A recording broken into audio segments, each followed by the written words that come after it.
Oh, well, not particularly. It's just like, I mean, to be honest, like Sabu doesn't even notice that kind of.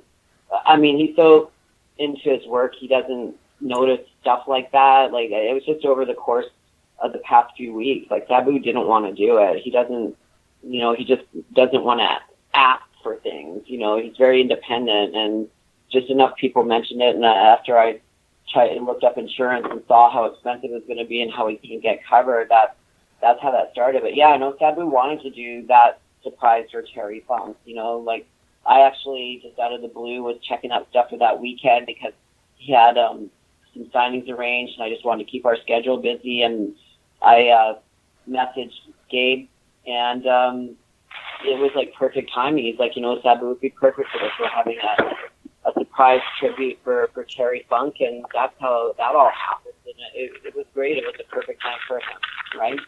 Yeah, I liked it. It was pretty cool. Yeah, he was so nervous. You should have seen him backstage. He was pacing I was like walking behind him. He was pacing all over the place. But he it's funny, but he still gets really nervous before his matches. Like fans would never guess this, but he really does. He still gets really nervous. And, no, I don't. Yeah, he does. Yeah, he gets a sore stomach and nervous, and you'd never think that from if you look at his matches and what he's known for, you would never ever think that he would get so nervous and be, I mean, he's really he's just really got a strong work ethic. He really does. Yeah, well, I didn't see the nerves in the ring. You looked cool as a cucumber with a chair in your hand, and I thought, oh my, a brawl's going to break out. We're going to see ECW live at Eddie Dean's Ranch. And then you dropped the chair and gave Terry a hug, and it was one of the great moments of my life to see that in person. Well, that was cool, man. Glad to be a part of it. Yeah, and I also wanted to say that I know you're reluctant to take charity and you don't want to do these kind of things when you don't have to, but I own an autographed shirt from about 9 or 10 years ago that was sold by Juggalo Championship Wrestling because they were doing a fundraiser for you back then, and they had all the wrestlers sign the shirt, and I bid on it in a charity auction just because I knew the proceeds were going directly to you. So I want to thank them for that as well. And, you've had this great relationship with them over the years and with your ECW fans over the years, and there's no bigger ECW fan than my co-host Jason, so I want to give him the floor to ask something. Sure, and I would be remiss if I didn't ask about one of my favorite moments ever in ECW. Happened a little over 18 years ago. Heatwave 1998, 4 of my favorite wrestlers in the ring all at one time. Rob Van Dam, Sabu, Jinsei Shinzaki, and the late Hayabusa. I had seen you work with Hayabusa before in FMW. Had you worked with Shinzaki before, and just what were some of your memories from that match? Yeah, I wrestled them once or twice here and there in Japan. But yeah, it wasn't the first time I wrestled either one of them. I wrestled them both quite a few times.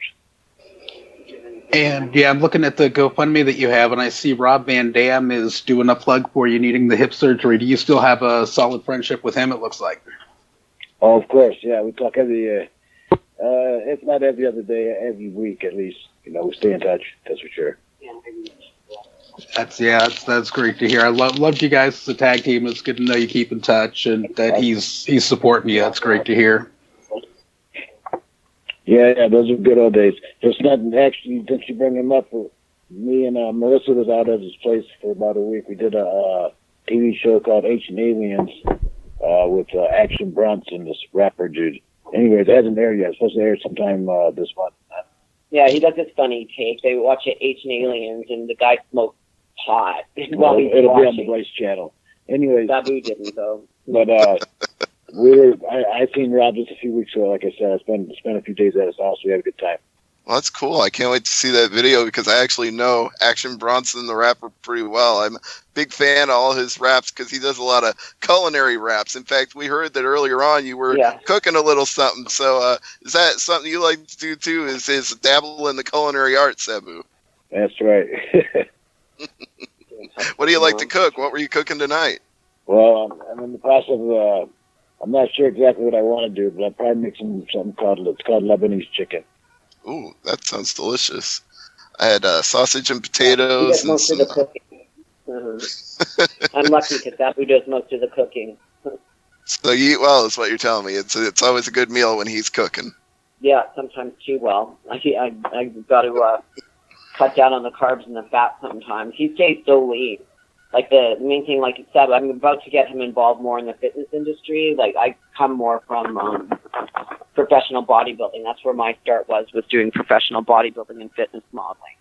So, when me and Sabu got together working, he's kind of strengthened my position in wrestling, and about a week and a half, we're going to be making an appearance together in Arizona at a big show called Wings of Strength.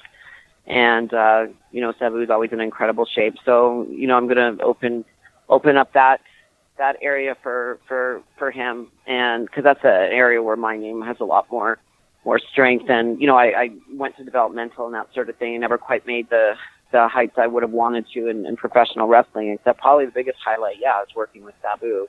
But we got things working out where we'll start branching. And there's such a big crossover now between fitness and fitness and wrestling, of course, so it was just a natural progression for us. So that's going to be really nice. He'll be able to do more of that when he recovers from his hip surgery. And, we just have other avenues for money coming in. So I'm looking forward to him and I doing that kind of work. It's obviously a little less stressful than wrestling trips and everything with fitness people. You end up being a lot more pampered with fitness because everything in fitness is eating 6 times a day, resting properly, going to the gym twice a day.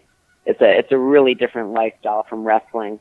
Really different lifestyle. I had to really work hard to get used to the long hours and just the way you have to eat so differently. And if you notice, a lot of the girls from the fitness industry who ended up with contracts and on TV with WWE, a lot of them kind of lost a lot of their definition, and it's sort of surprising because some of the girls that came from the wrestling business who got into better shape later, like they actually looked like they were the fitness competitors. Like it's just a big difference. It's difficult. Your body gets very used to eating on a certain schedule, training at a certain schedule, sleeping 8 hours, and then resting, sleeping after you train, and it's really hard to make that transition from fitness or the bodybuilding into wrestling. It takes a lot of work. It's difficult to do, so I believe we're going to be doing a seminar out at this big bodybuilding show, and